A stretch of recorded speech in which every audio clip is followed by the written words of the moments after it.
안녕하세요. 저는 얼마 전에 딸을 시집 보낸 50대 여성입니다. 전 사람만 좋으면 된다는 생각으로 애가 있던 남편과 결혼해 20년 넘게 살았는데요. 남편과 아들의 추악한 민낯을 알고 나서 제 발등을 찍고 싶은 심정이었어요. 그래도 제대로 된 복수는 해야 제 남은 인생 두 발 뻗고 편히 살 수 있을 것 같아 인생을 걸고 싸우고 왔는데요. 남편을 나락으로 보내고 온 사연을 들려드릴게요. 어느 날 아침 식탁에 앉아서 숟가락을 들다가 말고 한숨을 푹 쉬더라고요. 여보, 사실은 사업이 이렇게 어려워질 줄 몰랐어. 이제 정리해야 할 것 같아. 그 말에 가슴이 철렁했어요. 사업이 요새 힘들다는 사실은 눈치로 알고 있었지만 이렇게까지 심각할 줄은 몰랐거든요. 얼마나 어려운데? 다른 방법은 없어? 이미 다 써왔어. 대출도 한개고 거래처도 등 돌리고 이번엔 정말 끝인 것 같아. 그 목소리에서 체념이 묻어났어요.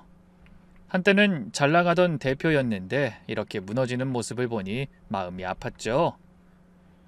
남편은 애써 밝은 목소리로 이야기를 이어갔어요. 그래도 다행히 대학 동창 중에 진수라고 있잖아. 걔가 날 도와주겠대. 글로벌 무역회사 운영하는데 요새 미국 쪽 사업이 잘 된다고 하더라고. 나보고 텍사스 지사장으로 가래. 6개월 정도만 가서 자리 잡고 오면 된다고. 그래도 안심되더라고요. 남편 나이에 새로 시작한다는 게 쉬운 일은 아니잖아요. 자존심도 상할 텐데 그래도 이렇게 힘들 때 친구가 도와준다니 다행이다 싶었죠. 미국으로? 너무 멀지 않아? 조건 따질 때 아닌 것 같아서. 거기 지사 관리하면서 새로운 사업도 알아볼 생각이야. 남편이 애써 밝게 말하려고 노력하는 게 보였어요. 하지만 눈빛에는 불안함이 가득했죠. 공항 가는 날 온 가족이 나섰어요. 딸도 아빠 배웅한다고 따라왔죠. 아들은 커다란 캐리어를 트렁크에 실으면서 말했어요. 아빠, 너무 걱정 마세요. 새로운 시작이잖아요. 오히려 좋은 기회가 될 수 있어요. 28살 큰아들의 든든한 모습에 마음이 놓이더라고요. 5살 때 데려와서 친자식처럼 키운 아이인데 이렇게 듬직하게 자라준 게 얼마나 고맙던지. 그래, 네가 엄마 좀 잘 도와줘. 아빠 없는 동안은 네가 가장이야. 공항 출국장 앞에서 남편이 제 손을 꼭 잡더니 한참을 바라봤어요. 미안해 여보, 내가 무능해서. 이 나이에 타국으로 돈 벌러 가게 됐네. 무슨 소리야. 당신이 건강하게 일하는 게 제일 중요하지. 밥 잘 챙겨 먹고 아프지 말고. 금방 자리 잡고 돌아올게. 당신이 고생 좀 해줘. 남편이 비행기에 오르기 전에 한 번 더 뒤돌아봤어요. 손을 흔드는 모습이 왠지 쓸쓸해 보였죠. 남편이 게이트로 들어가는 뒷모습을 보면서 왜 그렇게 눈물이 나던지 한동안은 남편 빈자리를 느끼며 허전한 기분으로 지냈어요. 남편이 떠난 지 한 달까지는 하루에 몇 번씩 영상통화를 했어요. 여보, 거기 날씨는 어때? 음식은 입에 맞아? 아우, 말도 마. 낮에는 40도가 넘어. 그래도 스테이크는 진짜 맛있더라. 당신 정말 고생하네. 사람들은 괜찮고? 다들 좋아. 여긴 회사들이 많아서 지내기 괜찮아. 한국인들도 꽤 있고. 이런 일상적인 대화를 나누는 게 하루의 낙이었죠. 그런데 점점 통화 시간이 짧아지더니 어느새 일주일에 한두 번 정도로 줄어들었어요. 여보, 여기 일이 생각보다 많아서 현지 바이어들이랑 미팅도 많고 시차도 있고 당신한테 연락하려고 했는데 좀 어렵네. 일하고 오면 바로 잘 시간이더라고. 그때까지만 해도 단순히 새 직장 적응이 힘들어서 그런 거라고만 생각하고 넘겼죠. 솔직히 일은 바쁠 수도 있겠다 넘겼는데 가장 큰 문제는 생활비였어요. 통장을 확인하는 순간 눈을 의심했죠. 남편이 보내준 돈이 평소의 절반도 안 되는 거예요. 타국에서 고생하는 남편한테 이 말을 꺼낼까 말까 몇 번을 고민하다가 전화했죠. 여보, 이번 달 생활비가 왜 이렇게 적어? 카드값도 내야 하고 관리비도 있는데. 미안. 첫 월급이 제대로 안 나와서. 조금만 참아줘. 다음 달부턴 괜찮을 거야.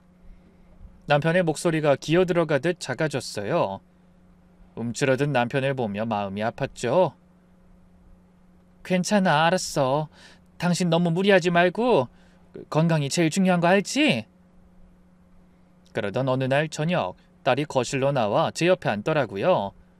엄마, 아빠 요즘 좀 이상한 것 같지 않아? 통화할 때마다 뭔가 숨기는 것 같고. 전에는 전화도 안 끊으려고 했는데 요즘은 내가 해도 잘 안 받더라고. 딸 말에 가슴이 철렁했어요. 사실 저도 남편의 변화를 느끼고 있었거든요. 아빠가 힘든 일이 많아서 그런 거겠지. 타국에서 혼자 지내는 게 쉬운 일이 아니잖아. 그런가? 그래도 뭔가 이상해. 오빠도 요즘 좀 달라진 것 같고. 준서가? 준서는 왜? 그냥 집에서 잠만 자다 나가고 몰래 하는 게 너무 많아. 방문만 열어도 놀라던데? 딸을 안심시키려고 웃어 보였지만 사실 저도 똑같은 불안감을 느끼고 있었어요. 하루는 집에서 청소를 하고 있는데 핸드폰이 요란하게 울렸죠.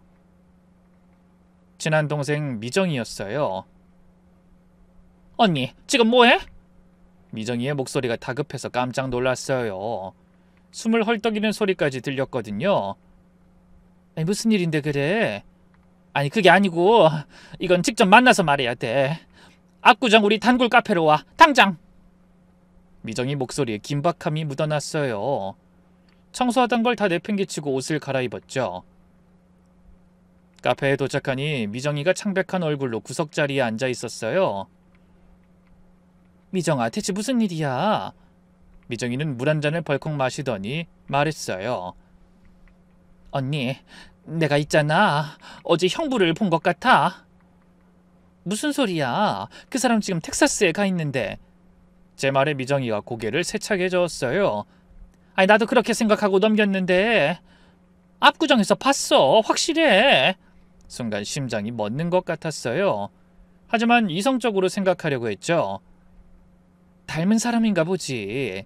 네 형부가 한국에 있을 리가 없잖아. 언니, 나도 처음엔 그렇게 생각했어. 근데 내가 찍은 사진을 봐.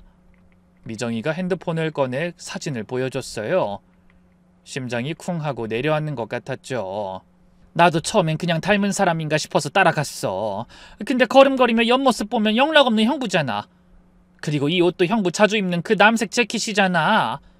사진은 흐릿했지만 그 뒷모습, 걷는 걸음과 옷까지 남편이 맞았어요. 그리고 언니, 형부 혼자가 아니었어. 뭐? 누구랑 있었는데? 어떤 젊은 여자랑 팔짱 끼고 있었어. 그것도 완전 다정하게. 머릿속이 하얘졌어요. 손이 떨려서 커피잔을 제대로 잡을 수가 없었죠. 잠깐만. 내가 바로 남편한테 전화해볼게. 네가 잘못 봤을 거야. 떨리는 손으로 영상통화를 걸었어요. 신호가 한참 간 뒤에 남편이 받았죠. 여보, 무슨 일이야? 이 시간에? 분명 사무실에 있는 남편의 모습이 보였어요. 늘 보던 익숙한 풍경이었죠. 지금 회의 들어가야 해서 거래처에서 기다리고 있어. 저녁에 다시 할게. 전화를 끊고 나니 미정이가 걱정스러운 눈빛으로 절 바라보고 있었어요. 언니, 방금 영상통화한 거 맞지? 내가 잘못 본 건가? 아닌데. 아주 잠시 미정이도 혼란스러워했어요. 그러더니 다시 사진을 봤죠. 근데 언니, 정말 똑같았어. 그리고 그 여자 되게 젊어 보였어. 한 30 초반? 가슴이 무너져 내리는 것 같았어요. 아니라고, 절대 아닐 거라고 부정하면서도 마음 한구석에서는 이미 알고 있었어요. 뭔가 크게 잘못되고 있다는 걸요. 집으로 돌아오는 내내 미정이가 보여준 사진만 들여다봤어요. 확대하고 또 확대해서 옷, 구두, 시계를 자세히 봤어요. 전부 제가 사준 것들이었죠. 그날 이후로 잠을 제대로 못 잤어요. 새벽에 눈이 떠지면 천장을 보며 생각에 잠겼죠. 그리고 거실 서랍장에서 남편의 일정표를 찾아냈어요. 떠나기 전에 복사해둔 거였죠. 다시 한번 꼼꼼하게 텍사스 지사 근무 일정, 회의 스케줄까지 모든 걸 체크했어요. 그런데 이상한 점이 금요일마다 일정이 비어 있었죠. 그 무렵부터 아들의 행동도 이상했어요. 전화를 받을 때마다 방으로 들어가서 문을 닫더라고요. 원래 거실에서도 편하게 통화했었는데 말이죠. 그리고 어느 날 저녁 아들이 방에서 통화하는 소리가 들렸어요. 네, 아빠. 알았어요. 제가 바로 해서 보내놓을게요. 문틈으로 들리는 목소리가 평소와 달랐어요. 아주 비밀스러운 느낌이었달까요? 저는 못 들은 척 통화를 끝내고 나온 아들에게 물었어요. 준서야, 누구랑 통화했어? 아, 네. 아빠 회사 서류 때문에 부탁할 게 있다고 하셔서요. 무슨 서류요? 그냥 세무 관련 서류요. 제가 대신 처리할 때가 있어요. 아들 눈동자가 흔들렸어요. 그러면서 눈을 못 마주치더라고요. 며칠 뒤 아들이 샤워하러 간 사이에 살금살금 그 방으로 들어가 봤어요. 비밀번호가 걸려있던 노트북이었는데 다행히 화면이 그대로 켜져 있더라고요. 이게 뭐야? 손이 떨려서 마우스를 제대로 잡을 수가 없었어요. 날짜를 확인해보니 매달 한 번씩 금요일 저녁 비행기로 들어와서 월요일 새벽 비행기로 나가는 일정이었어요. 미정이가 남편을 봤다던 그날도 포함돼 있었고요. 같은 예약이 벌써 4번째였죠. 그럼 매달 한국에 왔었다는 얘기잖아요. 가슴이 두근거려서 숨을 제대로 쉴 수가 없었어요. 머릿속에서 물음표가 수도 없이 뜨는데 샤워 소리가 멈추는 바람에 저도 황급히 방을 나왔죠. 전 최대한 담담하게 아들에게 물어봤어요. 준서야, 아빠 언제 한국 온대? 무슨 말 없었어? 아빠요? 글쎄요, 당분간은 못 오신다고 하는 것 같던데. 그래? 너한테 다른 말은 없었고? 네, 그쪽 일이 너무 바쁘대요. 거짓말하는 게 뻔히 보였어요. 그때부터 본격적으로 의심이 시작됐어요. 일단 기다려보기로 했죠. 매달 비워져 있는 금요일, 우선 남편이 정말 한국에 오는지부터 확인하기로 했어요. 혹시 제가 나섰다가 남편이 눈치챌 수도 있다는 생각에 미정이한테 도움을 요청했어요. 미정아, 혹시 네 남동생 아직도 그 일 하니? 미정이 남동생은 전직 형사 출신으로 지금은 사설 탐정 일을 시작했다 들었거든요. 어? 언니 설마... 알아봐야 할 것 같아. 내 남편이 정말 외국에 가 있는 건지 아니면... 언니 정말 괜찮겠어? 이런 거 확인하면 돌이킬 수 없을 수도 있어. 알아. 하지만 이대로는 못 살아. 의심하면서 사는 것보다 차라리 진실을 아는 게 나아. 다음 날 사무실에서 미정이 동생을 만났어요. 누님, 제가 보기에도 수상해 보이긴 해요. 이런 패턴이 있거든요. 일단 걱정 마시고요. 제가 제대로 조사해 보겠습니다. 형님 여권번호랑 주민번호 좀 알려주시겠어요? 떨리는 손으로 정보를 적어줬어요. 이렇게까지 해야 하나 싶으면서도 어떻게든 진실을 알아야겠다는 생각이 더 컸죠. 일주일 후 미정이 남동생에게서 연락이 왔어요. 누님, 제가 오늘 오후에 찾아뵙겠습니다. 중요한 얘기가 있어서요. 목소리가 심각했어요. 동생 표정을 보니 좋지 않은 소식이란 걸 직감했죠. 형님이 매달 한국에 오시는 게 맞습니다. 보통 금요일 저녁 5시 비행기로 도착해서 월요일 새벽 4시 비행기로 다시 출국하시더군요. 여기 증거자료랑 사진도 있어요. 매달 온다고요? 증거 사진들을 보여주는데 공항 CCTV, 입국 기록 모든 게 명백했죠. 남편이 한국에 와서는 모자와 선글라스로 얼굴을 거의 다 가리고 있었어요. 그리고 이건 좀 말씀드리기 조심스러운 건데 이 오피스텔에 자주 가시는 것 같아요. 그동안 여러 의뢰인을 만났을 텐데도 조심스러워하는 걸 보니 심각한 내용임을 알았죠. 여기가 어디예요? 여길 왜... 청담동 엘타워 오피스텔입니다. 꽤 고급 오피스텔인데... 사진을 보니 남편이 한 여자와 함께 오피스텔로 들어가는 모습이 찍혀 있었어요. 여자는 얼굴이 잘 안 보였지만 젊어 보였죠. 누군지 확인 중입니다. 매번 같은 여자 같은데 저희가 좀 더 조사할까요? 네, 그 여자가 누군지 꼭 알아봐 주세요. 그리고 하나만 더요. 준서요. 우리 아들도 이 일에 관련되어 있는지 그것도 같이 확인해 주세요. 집으로 돌아와서는 아무것도 할 수 없었어요. 소파에 앉아서 멍하니 있었죠. 그런데 이상하게도 눈물이 안 났어요. 배신감과 분노가 슬픔보다 더 컸거든요. 오피스텔 주소를 받아들고는 결심했어요. 직접 가서 확인을 해야겠더라고요. 금요일이 되자 제 마음을 다 안다는 듯 미정이한테서 전화가 왔더라고요. 언니, 한숨도 못 잤지? 나 지금 그 오피스텔 앞에 와 있어. 언니는 그냥 집에 있어. 정말? 실은 내가 가볼까 하다가 도저히... 아유, 언니 성격에 보다가 쓰러져. 어때? 잘 보여? 오피스텔 입구 다 보이지? 잘 보인다. 정말 고마워. 미정이가 카메라를 살짝 돌렸어요. 멀리서 익숙한 실루엣이 보였죠. 분명 남편이었어요. 어? 잠깐, 저기 누가 오는 것 같은데 형부 맞는 것 같지? 근데 옆에 여자가 있어. 그 여자다, 그 여자야. 둘이 팔짱 끼고 있어. 미정이가 카메라를 최대한 확대해서 보여줬어요. 화면이 흔들렸지만 분명히 남편과 젊은 여자가 다정하게 걷는 모습은 선명하게 보였죠. 얼굴 좀 더 잘 보이게 해줄 수 있어? 잠깐, 내가 더 가까이 가볼게. 미정이가 조심스럽게 움직였어요. 그때 충격적인 장면이 포착됐죠. 언니, 뒤에 또 누가 와? 어? 준서 아니야?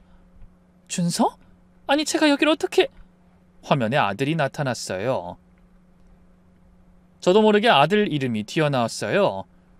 세 사람이 함께 오피스텔로 들어가는 모습이 생생하게 찍혔죠. 언니, 이거 완전 가족 동반 불륜이야? 가슴이 미친 듯이 뛰었지만 온 신경을 집중해 끝까지 봐야 했어요.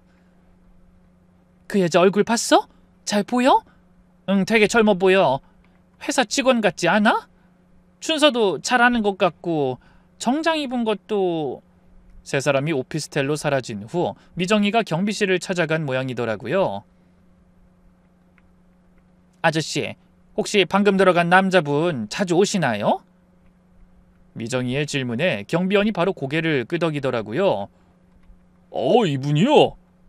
자주 오시죠? 전에는 2주, 요즘은 한 달에 한 번은 꼭 오시던데요. 혹시 혼자 오나요? 아니요, 젊은 여자분이랑 같이 오시죠. 전 부부인 줄 알았는데. 무심코 나온 부부라는 말에 가슴에 못이 박히는 것 같았어요. 그날 밤 혼자 집에서 미정이가 보내온 영상을 반복해서 봤어요. 거실 소파에 앉아있으니 지난 세월이 주마등처럼 스쳐 지나갔어요. 아들을 처음 만난 날, 남편과 결혼식을 올린 날, 행복했다고 믿었던 모든 순간이 지금은 발등을 찍고 싶은 장면이 돼 있더라고요. 더는 의심의 여지가 없었죠. 남편은 한국에 있었고 불륜까지 저지르고 있었으며 아들까지 저를 속이고 있었던 거예요. 새벽 1시가 넘어서 아들이 들어왔어요. 춘서야, 좀 앉아봐. 우리 얘기 좀 하자. 중요한 얘기야. 제 차가운 목소리에 아들이 마지못해 소파에 앉았죠. 오늘 어디 있었니? 회사에 있었죠. 지금도 야근하고 온 거예요. 그래? 청담동 오피스텔에는 왜 갔니? 순간 아들의 표정이 굳었어요. 네? 전 오피스텔 간 적 없는데요. 거짓말하지 마. 다 봤어. 뭘 봤다는 거예요? 엄마 다른 사람이랑 착각한 것 같은데. 옆에 아빠도 같이 있던데? 그리고 옆에 젊은 여자도 있고. 아빠요? 아빠는 텍사스에 있잖아요. 한국에 온 적도 없는데 무슨 소리예요. 여전히 거짓말을 하는 아들을 보며 가슴이 찢어졌어요. 거짓말 좀 그만해. 엄마가 다 안다고. 뭘 다 아는데요. 알고 있다면서 저한테 왜 물어요? 네 입으로 진실을 말하길 바랬으니까. 근데 끝까지 넌 엄마한테 거짓말을 하는구나? 아들은 답답하다는 듯 한숨을 푹 쉬었어요. 엄마가 오해하신 거라니까요. 아빠가 무슨 한국에 와요. 얼굴 하나 안 변하고 거짓말을 하더라고요. 엄마가 다 알고 있다고. 영상에도 다 찍혀 있다니까? 이거부터 보고 말할래? 아들이 잠시 말을 더듬더니 갑자기 이상한 변명을 시작했어요. 말하자면 복잡하긴 한데 사실 제 전 여자친구예요. 뭐? 제가 예은이 만나기 전에 잠깐 만났던 여잔데 헤어지고 나서도 자꾸 연락이 와서 결혼 전에 확실하게 정리하려고 만난 거예요. 나중에 예은이가 알면 안 되잖아요. 그럼 아빠는 왜 거기 있었니? 네 여자친구라면서. 아빠가 정리 도와준다고 같이 만난 적 있긴 해요. 엄마 혹시 의부증 있어요? 끝까지 아버지를 감싸는 아들이 한심했어요. 매달 한국에 오는 것도 숨긴 이유가 있을 것 아니야. 네가 티켓도 대신 예약해주던데. 한국 올 때마다 그 오피스텔에 갔다는 것 알아. 속일 생각하지 마. 실은 엄마가 걱정하실까봐 말 안 했어요. 아빠한테 그 여자랑 정리하는 거 도와달라고 한 거예요. 자꾸 마음 정리가 안 됐다고 연락 오니까 아빠 회사 직원이니까 아빠 말은 그래도 들을 것 아니에요. 엄마가 괜히 이상하게 생각할까 말 못한 거예요.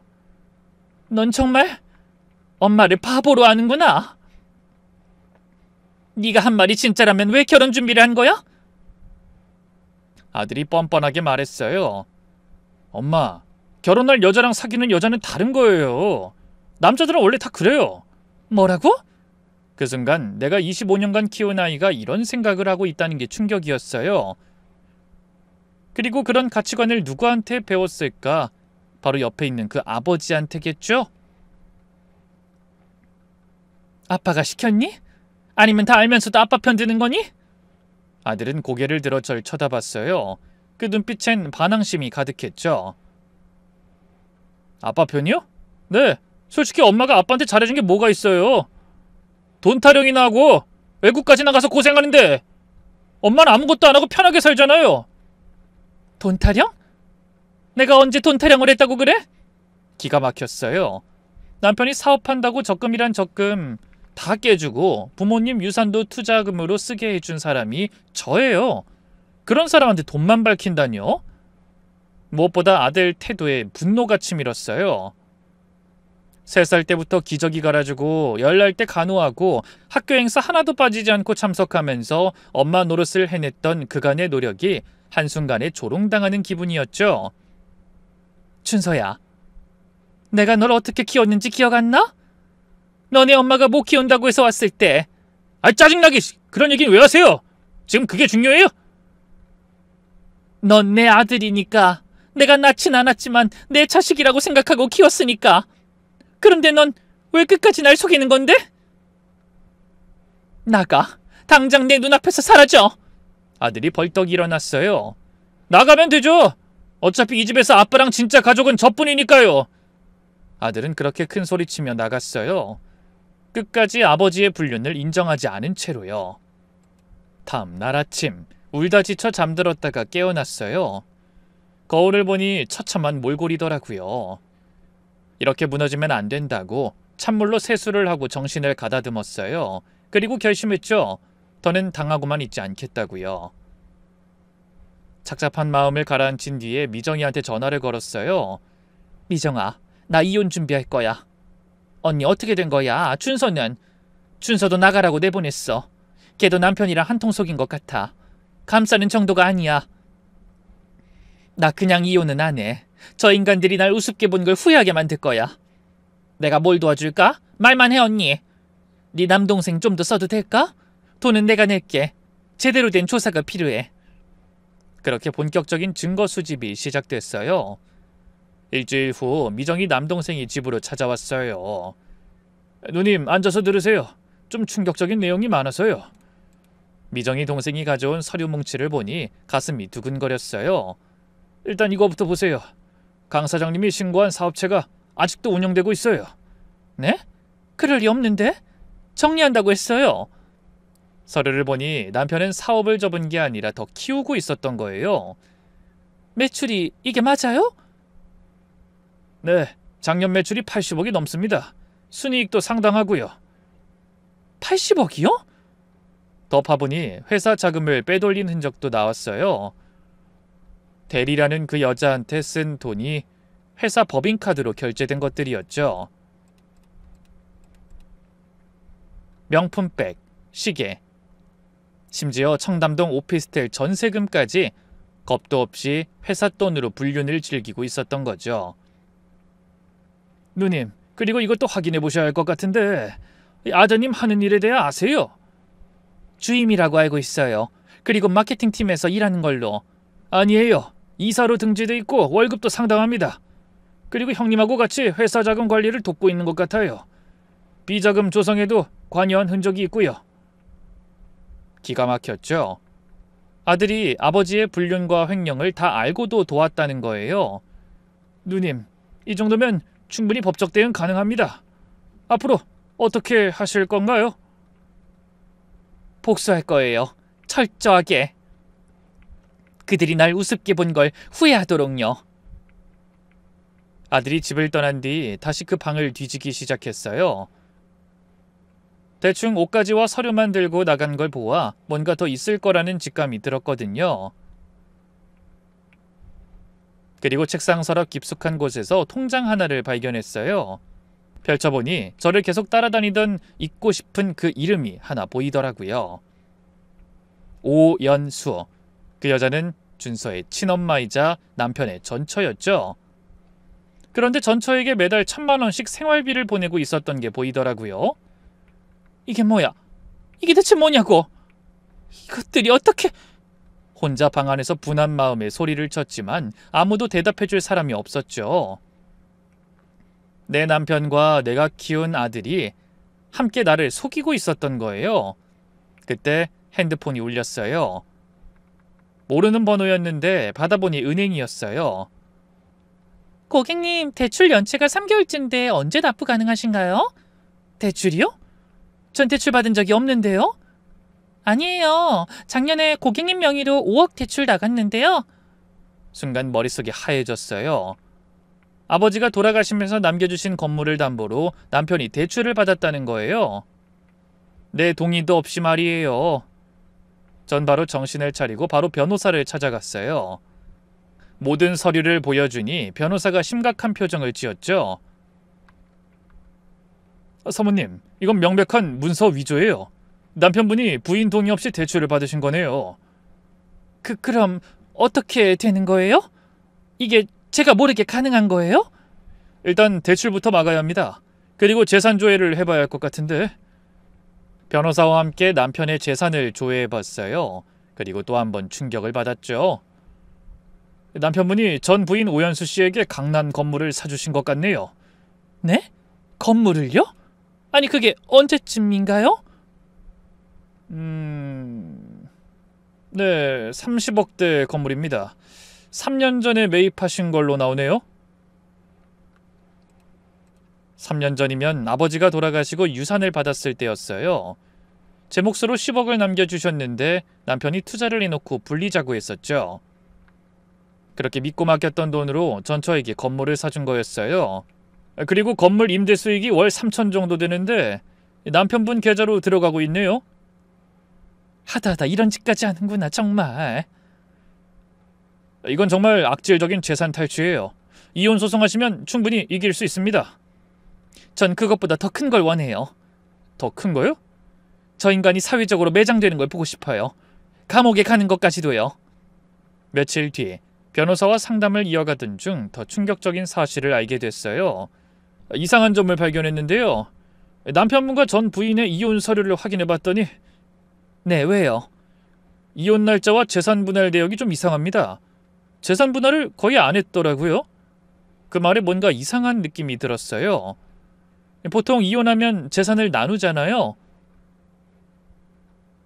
특히 전처는 욕심이 많은 여자로 알고 있었는데 그렇게 넘어갈 리가 없었어요.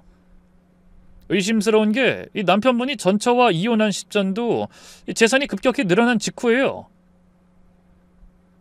그게 무슨 말이에요? 보통 재산을 보호하려고 위장 이혼하는 경우가 있거든요. 세금이나 채권자들 피해서. 설마 했는데 더 파보니 정말이었어요. 남편과 전처는 서류상으로만 이혼이었던 거예요. 두 사람이 이혼 후에도 계속 연락하고 경제적 지원도 하고 위장 이혼으로 봐야 합니다. 왜 전처가 아들을 그렇게 쉽게 맡겼는지, 왜 전처에게 계속 돈을 주는지도 이해됐죠. 그럼 전 뭐가 되는 거예요? 법적으론 배우자가 맞습니다. 하지만 그 뒤에 말은 안 들어도 다 알겠더라고요. 난 그저 편리한 도구였던 거예요. 아들을 키워줄 보모이자 돈을 빼올 수 있는 사람, 그 이상 이하도 아니었을 겁니다. 집에 와서 옛날 앨범을 꺼냈어요. 아들을 처음 데려온 날 찍은 사진들이었죠. 울고 있는 3살짜리 아이를 안고 있는 내 모습. 그때 전처가 했던 말이 생각났어요. 애 잘 부탁해요. 나는 애 키울 깜냥이 안 돼서. 대신 경제적으로는 책임질 테니까. 그때는 무책임한 엄마라고 생각했는데 지금 보니 다 계획이었던 거예요. 자기들은 재산 지키면서 편하게 살고 힘든 육아는 나한테 떠넘긴 거였죠. 눈물이 났어요. 분해서, 억울해서, 그리고 내가 보낸 세월이 너무 허무해서요. 며칠 후 아들이 집에 잠깐 들렀을 때 그 방에서 핸드폰을 하나 발견했어요. 오래된 핸드폰이라 호기심에 켜봤는데 오래전 대화가 그대로 남아있었어요. 아들, 너도 능력 있으면 여자는 바꿔가면서 살아. 남자 능력은 여자로 보여주는 거야. 진짜 남자다, 우리 아빠. 아빤 여자를 진짜 잘 다룬다니까.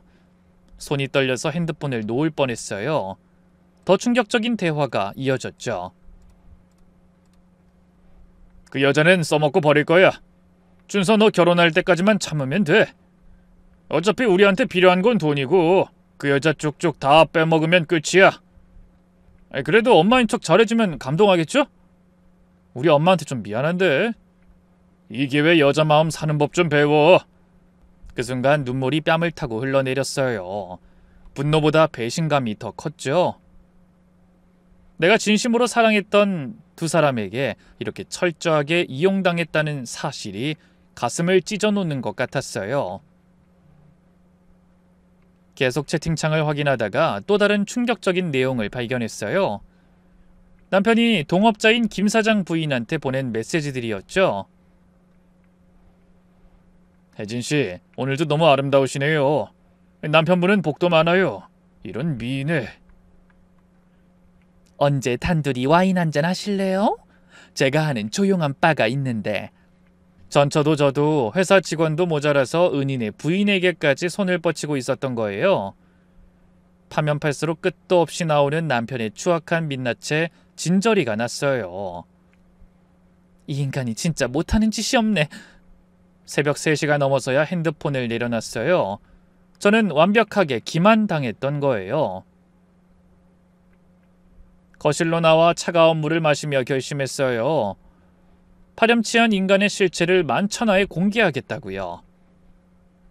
그들이 나를 이용한 만큼, 아니 그 이상으로 대가를 치르게 해주기로요. 얼마 뒤 용기를 내서 김 사장 부인에게 연락했어요. 처음엔 망설였지만 같은 여자로서 알리는 게 순서가 맞다 싶었어요. 실은 저도 최 대표님 때문에 계속 불편했어요. 시선도 부담스럽고 연락 왔을 때 그래서 답장도 안 했던 거예요. 남편한테 말할까 하다가 두 사람 사업관계 때문에 참았어요. 혜진 씨가 잘못한 건 없어요. 다 제 남편이 미친 짓을 한 거죠. 우리는 한참을 더 이야기했어요. 집에 가서 남편에게 알리겠다고도 했죠. 그날 저녁 김 사장 부부가 함께 저를 찾아왔어요. 형수님, 이게 사실입니까? 최 대표가 어떻게 우리 집사람한테... 김 사장님, 죄송해요. 이런 일이... 어딨어요, 그 인간? 여보, 진정해. 사모님한테 그럴 일 아니야. 진정이 되나? 당장 그놈 찾아가서 죽여버릴 거야. 저도 흥분한 김 사장을 진정시켰어요. 김 사장님, 이렇게 하시면 안 돼요. 저한테도 다 계획이 있어요. 계획이요? 네. 법적으로 사회적으로 완전히 매장시킬 거예요. 그러니까 절 도와주세요. 김 사장이 잠시 생각하더니 결연한 표정으로 고개를 끄덕였어요. 알겠습니다. 형수님 뜻대로 하겠습니다. 전 일단 동업 관계부터 정리하겠습니다. 괜히 사장님 사업에 지장이... 사업이 문제가 아닙니다. 내 아내를 건드린 놈하고 어떻게 같이 일합니까? 형수님, 혹시 더 필요한 게 있으면 말씀하세요. 전 무조건 형수님 편입니다. 그날 저녁, 김 사장은 바로 변호사를 만나 동업 해지 절차를 시작했다고 연락이 왔어요. 다음날 남편에게서 전화가 왔어요. 목소리가 완전히 넋이 나가 있었죠. 여보, 어떡해? 김 사장이 갑자기 동업 해지한대. 지분도 당장 정리하라는데. 이런 회사가... 아니, 당장 김 사장한테 가서 얘기 좀 해봐. 응? 집이라도 한번 찾아가 봐. 내가 왜? 당신 일이잖아. 그래도 내가 여기서 할 수 있는 게 없고. 당신이 말하면 제발 좀 도와줘. 미안하지만 도와줄 수 없어. 알아서 해. 전화를 끊고 나니 속이 시원했어요. 이제 시작일 뿐이었죠. 복수의 서막이 오른 거예요. 그리고 얼마 안가 복수의 무대로 완벽한 자리를 발견했습니다. 남편이 회사를 매각하기 위해 투자 설명회를 하는 자리가 곧 열린다고 하더라고요. 언제쯤 이 모든 걸 터뜨릴까 고민했는데 머릿속에 완벽한 복수 계획이 떠올랐죠. 전 김 사장님을 따로 만났어요. 김 사장님, 부탁이 있어요. 남편 투자 설명회에 제가 참석할 수 있게 도와주세요. 형수님이 왜 거기에... 진실을 밝힐 절호의 기회인 것 같아요. 그 자리에 있는 모든 사람들 앞에서 말하려고요. 그 사람들도 그 인간이 어떤 사람인지 제대로 알아야 할 거 아니에요. 그리고 그날 사모님께 한 짓도 다 밝혀주세요. 잠시 김 사장이 고민하더니 고개를 끄덕였어요. 알겠습니다. 제가 형수님을 제 동행인으로 등록하겠습니다. 고맙습니다. 그리고 그날 영상을 틀려고 하는데 담당자도 소개해 주실 수 있을까요? 형수님, 진짜 제대로 하실 모양이군요. 김 사장이 의미심장한 미소를 지었어요. 그날부턴 전 집에서 어설픈 실력으로 영상 편집을 시작했어요. 남편과 불륜녀의 밀회 장면, 횡령 증거, 전처에게 보낸 돈, 그리고 남편과 아들이 나눈 충격적인 카톡 대화까지 모든 걸 한 편의 영상으로 만들었죠. 이 영상을 미리 본 미정이가 걱정스럽게 물었어요. 언니, 정말 괜찮겠어? 투자 설명회에서? 그거 형부한테 중요한 날인데. 그게 목적이야. 그 인간 체면과 명예를 다 박살낼 거야. 아니, 사람들도 많이 올 텐데. 그래서 더 완벽한 무대지. 모든 사람이 보는 앞에서 가면을 벗기는 거야. 투자 설명회 일주일 전 담당자를 만났죠. 제가 도착 전에 USB 영상 드릴게요. 회사 소개 영상 때 틀어주세요. 이건 어떤 영상인가요? 대표님도 다 아시는 건가요? 실은 깜짝 이벤트예요. 투자자들에게 우리 남편의 진솔한 모습을 보여드리려고요. 아내인 제가 이렇게라도 돕고 싶어서요. 부탁드립니다. 그렇게 모든 준비가 끝났어요. 투자 설명회 날 호텔 앞에 도착했을 때 가슴이 미친 듯이 뛰었어요. 기다려온 복수의 날이라니 제 표정에서 긴장감이 역력했죠. 호텔 로비는 이미 정장 차림의 사람들로 붐볐어요.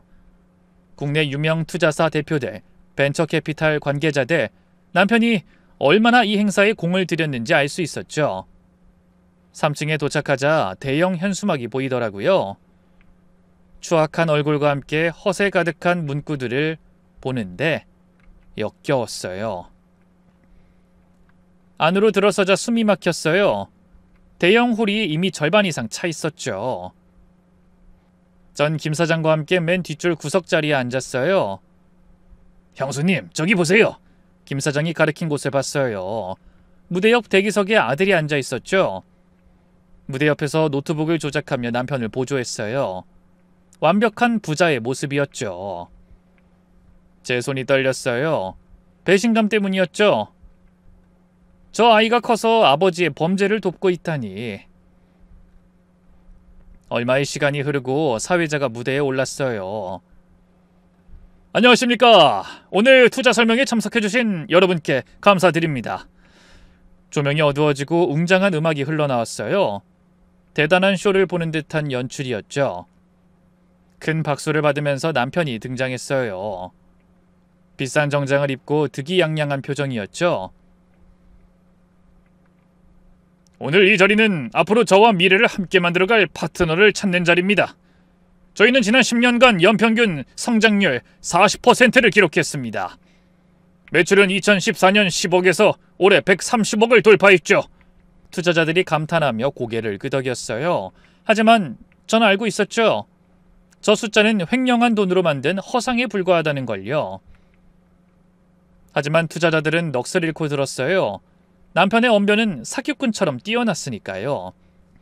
질문 있으신 분들은 잠시 후 받겠습니다. 먼저 저희가 준비한 특별 영상을 보시죠. 순간 제 심장이 멎는 것 같았어요. 드디어 때가 왔거든요. 남편은 리모컨을 들었어요. 아주 자신만만한 표정으로요. 조명이 완전히 꺼지고 스크린에 영상이 떴어요. 하지만 사람들의 기대와는 다르게 첫 화면부터 모든 게 틀어졌어요. 오피스텔로 들어가는 남편과 불륜녀와 둘이 키스하는 장면. 자극적인 영상과 사진에 사람들이 점점 웅성대기 시작했어요. 저거 최 대표 맞지? 어린애하고 저러고 다닌 거야? 남편의 당황한 목소리가 마이크를 통해 울려 퍼졌어요. 이게... 남편이 리모컨을 미친 듯이 눌렀지만 영상은 멈추지 않았어요. 다음 장면은 더 충격적이었어요. 회사 돈을 횡령해 불륜녀에게 쓴 증거들이 하나둘 나왔죠. 그동안 그 여자에게 사준 명품, 수많은 영수증, 오피스텔 비용들이 이어졌어요. 어이, 지금 무슨 자리인 줄 알고 이딴 영상을 틀어! 남편의 얼굴이 새하얗게 질렸어요. 이게 대체 무슨... 저기 이거 당장 꺼! 아예 끄라고! 그 증거에 투자자들의 돈이 얽혀있다는 사실을 알고 비웃음이 곧 경악으로 바뀌었죠. 맨 앞줄에 앉은 한 투자회사 대표가 벌떡 일어났어요. 이게 사실이요? 회사 돈으로 불륜을 저질러? 5억짜리 오피스텔을 회사 돈으로? 이 사람이 우리 돈 갖고 장난쳤네! 남편이 무대에서 비틀거렸어요. 당당하던 아까 그 모습이 어디 갔나 싶었죠. 아니 이건 오해입니다. 누가 지금 저를 모함하려고 만든... 하지만 영상은 계속됐어요. 투자자들은 우왕좌왕하면서도 모두가 스크린에 못 박힌 듯 쳐다보고 있었으니까요. 그때 당황한 남편을 구원이라도 해주려는 것처럼 아들이 무대로 뛰어올랐어요. 잠깐만요. 이건 실수예요. 제가 다 설명드릴 수 있어요. 하지만 그때 더 결정적인 장면이 나왔어요. 바로 남편과 아들이 나눈 카카오톡 대화였죠. 제가 아껴둔 결정타였죠. 글자 하나하나 선명하게 보이도록 크게 확대해서 만들었죠. 제 가슴에 아프게 박힌 말들이 사람들 눈에 박히도록요. 자기 키워준 엄마를 속였다고? 아들까지 압수해서? 그럼 아들이 아버지 불륜을 도왔다는 거야? 마지막 영상이 끝나자 찬물을 끼얹은 듯 조용해졌어요. 전 천천히 자리에서 일어나 중앙 통로를 따라 천천히 걸어나갔어요. 무대 위에서 남편이 가까워진 절 보더니 얼굴이 공포로 일그러져 있었죠. 그리고 모든 시선이 제게 집중됐어요. 그 정적을 깨고 제가 무대로 올랐습니다. 당신이 왜 여기에? 왜긴요. 20년의 진실을 밝히러 왔죠. 마이크를 잡고 사람들 앞에 서는데 떨리지 않았어요. 오히려 더 침착해지더라고요. 안녕하세요. 최 대표의 부인입니다. 아니, 20년 동안 가짜 아내 역할을 했던 사람이라고 해야 맞겠네요. 오늘 이 자리에서 모든 진실을 말씀드리겠습니다. 여러분이 중요한 결정하시는데 대표가 어떤 사람인진 아셔야죠. 남편이 미친 듯이 저를 향해 달려왔어요. 야, 다 뭐해? 저 미친년이 뭔 짓을 하는지 말리라고! 남편의 욕설에 투자자들이 한마디씩 했죠. 평소에 점잖은 모습은 온데간데 없었어요. 아들까지 무대로 와서 마이크를 뺏으려 했어요. 엄마, 제발 이러지 마세요. 그때 김 사장이 끝까지 힘으로 아들을 막아서며 저를 지켜줬어요. 가만히 있으세요. 자, 형수님 말씀 끝까지 들어보자고요. 저는 다시 마이크를 잡고 이야기를 이어갔어요. 20년 전 저는 한 남자를 사랑했습니다. 3살짜리 아이가 있다는 것도 개의치 않았죠. 그 아이를 친자식처럼 키웠습니다. 하지만 그들은 지금까지 절 속여왔습니다. 회사 자금을 횡령해 불륜 상대 김소희 대리에게 썼습니다. 제 목소린 차분했지만 구석구석까지 울려 퍼졌어요. 그리고 여기 이 아들, 친자식 이상으로 사랑했습니다. 하지만 제가 받은 건 배신이었습니다. 아버지의 불륜을 돕고 같이 비자금을 관리하고 저를 가짜 엄마라고 생각하면서도 끝까지 속였죠. 아들의 얼굴은 이미 시체처럼 창백해져 있었어요. 되돌릴 수도 없는 상황이었죠. 아니에요. 제발 내려오세요. 전 정말... 너는 한 번도 날 엄마로 생각한 적 없잖아. 그저 돈줄, 이용할 대상이었을 뿐이지. 그 여잔 써먹고 버릴 거라고 내가 너희 부자 계획을 모를 줄 알아? 아들의 얼굴이 새빨개졌어요. 할 말을 잃은 채 고개를 숙였죠. 저는 다시 청중을 향해 말했어요. 이 남자는 전 저와 위장 이혼을 했습니다. 오로지 재산을 지키려고요. 그리고 저와 결혼했죠. 왜냐고요? 애 키워줄 여자, 재산 빼먹을 만한 만만한 상대가 필요했거든요. 이때 김 사장이 마이크를 가져갔어요. 그의 얼굴은 분노로 붉어져 있었죠. 여러분, 저도 한 말씀 드리겠습니다. 저는 이자와 10년간 동업했던 사람입니다. 장내가 조용해졌어요. 김 사장도 업계에서 신망받는 인물이었으니까요. 이 인간이 제 아내에게 무슨 짓을 했는지 아십니까? 제 아내에게 수시로 부적절한 메시지를 보냈습니다. 제가 출장가 사이 제 아내를 회사로 불러 단둘이 술 마시자고 더러운 추파를 던진 그런 놈입니다.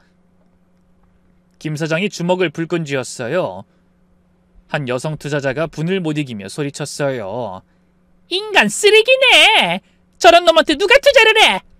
그런데도 남편은 억울하다는 표정까지 지으면서 김 사장한테 소리를 쳤어요. 아이, 김 사장, 당신도 한패야? 어떻게 이럴 수가 있어? 닥쳐! 네가 무슨 할 말이 있어? 김 사장은 남편의 뻔뻔한 태도에 목소리가 점점 더 커졌어요. 힘들 때 도와줬더니 남의 아내를 탐낸 배은망덕한 놈아! 내가 너를 처음 만났을 때 넌 망하기 일보 직전이었어. 알아? 그때 내가 손 내밀어서 같이 일하자고 했을 때 죽어가는 사람 살려준 거였다고! 근데 그 은혜를 이따위로 갚아? 아이, 김 사장, 그건... 분노한 김 사장은 남편의 멱살을 잡고 흔들었습니다. 네가 인간이라면 여기 있는 사람들한테 사과해! 투자고 나발이고 사과부터 하라고! 특히 형수님한테 제대로 빌어! 사람 같지도 않은 게... 남편은 김 사장의 기세에 눌려 아무 말도 못했어요. 그때 누군가 경찰이라며 소리쳤어요. 제가 미리 신고해둔 거였죠. 선두에 선 사람이 신분증을 보여줬어요. 최석준 씨, 횡령 및 배임 혐의로 긴급 체포합니다. 남편의 얼굴에서 모든 혈기가 빠졌어요. 아니, 이게... 잠깐만! 제가 다 설명할 수 있어요! 경찰이 수갑을 꺼냈어요. 그 순간 남편이 무릎을 꿇었죠. 남편이 절 노려봤어요. 그 눈빛엔 분노와 경악이 가득했죠. 뭐? 이게... 여보, 당신이 신고한 거야? 당연하지. 범죄자는 감옥에 가야지. 당신 미쳤어? 그래, 미쳤다. 미치게 만든 건 너잖아. 제발 여보, 제발 이러지 마. 이러면 다 끝장나는 거야. 그 많은 사람들이 보는 앞에서 한때 잘나가던 대표가 무릎을 꿇은 거예요. 잘못했어. 내가 미쳤었어. 제발. 너도 빨리 잘못했다고 해, 엄마한테. 아들도 옆에서 남편을 따라 무릎을 꿇었어요. 엄마, 저도 잘못했어요. 정말 잘못했어요. 한 번만 용서해 주세요. 용서? 아, 아직 나한테 더 빼먹을 게 남았니? 여보, 잘못했어. 내가 다 잘못했어. 이러지 마라, 제발. 마음이 없는 소리는 참 잘해. 너흰 끝까지 날 이용하기만 했어. 경찰이 남편을 일으켜 세웠어요. 남편과 아들은 끌려가면서도 계속 절 불렀지만 전 돌아보지 않았어요. 남편과 함께 잡혀가던 아들은 갑자기 제 다리를 잡고 매달렸어요. 엄마, 제발 아빠랑 저 좀 살려주세요. 잘못했어요. 놔! 더럽게. 다신 엄마라고 부르지 마. 제 차가운 말에 아들이 놀라서 손을 놨어요. 돌아보니 투자 설명회장은 전쟁터가 되어 있었죠.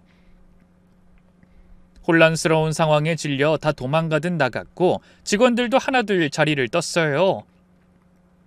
뒤집힌 의자와 테이블, 버려진 투자 설명서들. 남편 인생이 완전히 끝나는 순간이었죠. 저도 그 폐허를 뒤로하고 당당히 걸어 나왔습니다. 문 앞에 김 사장이 절 기다리고 있었어요. 형수님, 시원하시겠네요. 네, 이제 정말 끝이네요. 도와주셔서 감사합니다. 이제 형수님도 새 출발하세요. 저런 인간 생각하지도 마시고요. 투자 설명회 파탄 이후 일주일이 지났어요. 그동안 제 핸드폰은 쉴 새 없이 울렸죠. 남편, 아들, 그리고 전처까지. 하지만 그들의 연락을 단 한 번도 받지 않았어요. 더 이상 들을 말도 하고 싶은 말도 없었거든요. 어느 날 저녁, 딸하고 저녁을 먹고 있는데 초인종이 울렸어요. 엄마, 제발 문 좀 열어주세요. 저 준서예요. 문 너머로 들리는 목소리는 예전의 당당함이 사라진 초라한 음성이었죠. 엄마, 제발요. 한 번만 만나주세요. 죽을 것 같아요. 전 이제 아무것도 없어요. 회사에서도 잘렸고 예은이도 떠났어요. 친구들도 다 등 돌렸어요. 딸이 걱정스럽게 물었어요. 엄마, 밖에 오빠 목소리 들리는데 못 들은 척해. 저 사람은 이제 남이야. 동정할 가치도 없어. 하지만 아들의 애원은 계속됐어요. 제가 엄마한테 했던 말들 정말 죄송해요. 아빠 말만 듣고 제가 미쳤었어요. 엄마가 얼마나 저를 사랑해 주셨는지 이제야 깨달았어요. 늦었어. 또 찾아오면 신고할 거니까 그런 줄 알아. 제가 현관 앞으로 가서 열지 않은 채 말했어요. 네가 3살 때부터 28까지 그 긴 세월 동안 넌 단 한 번도 날 진짜 엄마로 본 적 없잖아. 이러지 말고 네 친엄마 찾아가. 더 이상 껍데기로 살기 싫으니까. 죽을 죄를 지었어요. 하지만 제발 한 번만 용서해 주세요. 다시는 그런 생각 안 해요. 절규하는 소리를 뒤로하고 방으로 들어갔어요. 며칠 뒤에는 또 다른 손님이 찾아왔어요. 뜻밖에도 남편의 전처였죠. 문을 열자 초췌한 얼굴의 여자가 서 있었죠. 무슨 일이에요? 그게 남편 구속되고 나서 생활비가 끊겼어요. 저 이제 어떻게 살아요? 그게 나랑 무슨 상관이죠? 참, 당신네들 하나같이 뻔뻔한 게 피는 못 속이겠네요. 이제 어떻게 살아야 할지. 돈도 없고 일할 능력도 없고. 그러니까 여태 내 돈으로 편하게 살았다는 거네요? 전처가 고개를 숙였어요. 미안해요. 그냥 받아쓰기만 해서 아무것도 몰랐어요. 그럼 제발 준서라도 다시 받아주세요. 제가 완전히 폐인이 됐어요. 매일 술만 마시고 저는 애랑 안 산 지가 너무 오래라. 내 아들이었다면 걱정했겠죠. 하지만 이제 아니에요. 아들 떠넘기고 돈만 받아간 사람이 할 말은 아닌 것 같네요. 전 그 여자를 문 밖으로 내보내고 문을 쾅 닫았어요. 다행히 5개월 후 지긋지긋한 저 인간들과 마침표를 찍을 수 있었어요. 공방 끝에 법정에서 판결이 났죠. 변호사님이 전화로 결과를 알려주더라고요. 축하드립니다. 긴 시간이었는데 완승이에요. 남편분은 징역 3년 6개월 실형, 재산분할 80% 인정됐습니다. 그동안 고생 많으셨어요. 변호사님 감사합니다. 덕분에 잘 끝났어요. 그리고 준서씨도 횡령 방조로 집행유예 2년 나왔어요. 결국 부자가 모두 전과자가 됐더라고요. 어찌 보면 씁쓸하면서도 당연한 결과였죠. 아직도 법정에서 남편의 마지막 모습이 생생해요. 끝까지 실망뿐이었거든요. 법정 경위들에게 둘러싸인 채 제게 다가와서 이러더라고요. 여보 잠깐만! 수갑을 찬 그의 모습은 처참했죠. 뭐 할 말 있어요?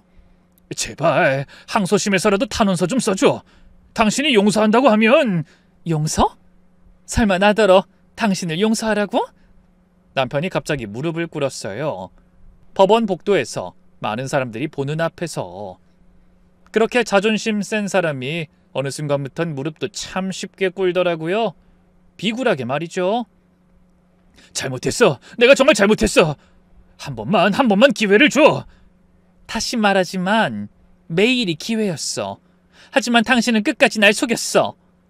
감옥에 있다간 정말 죽을 것 같아. 제발 우리 그래도 부부였잖아. 부부라면서 회사 돈으로 불륜을 즐겨? 부부라면서 내 재산을 훔치고? 그게 부부야? 그 못난 인간은 끝까지 동정심마저도 아깝게 만들더라고요. 판결 이후 더 처참한 소식들이 이어졌어요. 남편의 회사는 완전히 파산했고 투자자들의 손해배상 소송이 줄을 이었다 했죠. 아들은 취직도 못하고 하루하루를 술로 보낸다는 소문이 들렸어요. 전처는 생활고에 시달리다 쉼터 같은 곳으로 들어가서 지낸다고 하더라고요. 내심 궁금했던 불륜녀 소식은 미정이를 통해 들었어요. 언니, 그 불륜녀 있잖아. 완전 개망신 당했대. 아주 쌤통이야. 왜? 어떻게 됐는데? 투자 설명의 영상이 인터넷에 싹 퍼져서 얼굴이 완전히 팔렸다나? 회사에서도 잘리고 심지어 부모님 집에 숨어 지낸대. 밖에도 못 나간다더라. 그걸 들으니 인과응보라는 게 정말 있나 봐요. 그렇게 모두 각자가 심은 씨앗을 거두게 됐어요. 저도 제가 키운 예쁜 씨앗이 꽃 피우는 걸 보게 됐습니다. 얼마 전 딸이 결혼식에서 저에게 이 말을 해주더라고요. 엄마 고마워. 난 엄마 덕분에 좋은 사람 만났어. 그게 왜 엄마 덕이야? 네가 잘 만난 거지. 엄마가 겪은 일을 보면서 정말 많이 배웠어. 겉모습이나 말에 속지 말고 행동을 봐야 한다는 걸. 그래서 지금 신랑감도 정말 신중하게 고를 수 있었어. 다 엄마가 알려준 거예요. 그래, 엄만 실패했지만 넌 좋은 남편 만나서 행복하게 살아야 돼. 엄마가 고생한 게 헛되지 않았는데 그게 왜 실패야. 늦었지만 진실을 밝히고 엄마답게 다 해냈잖아요. 그게 진짜 성공이지. 그래도 이 일을 통해 딱 하나 얻은 게 있다면 제 경험을 통해 우리 딸이 지혜를 얻어서 같은 실수를 반복하지 않게 됐단 거예요. 현명한 딸로 행복한 가정을 이룬 모습을 볼 때마다 저에겐 가장 큰 보상이 된 것 같아서 위안이 됩니다.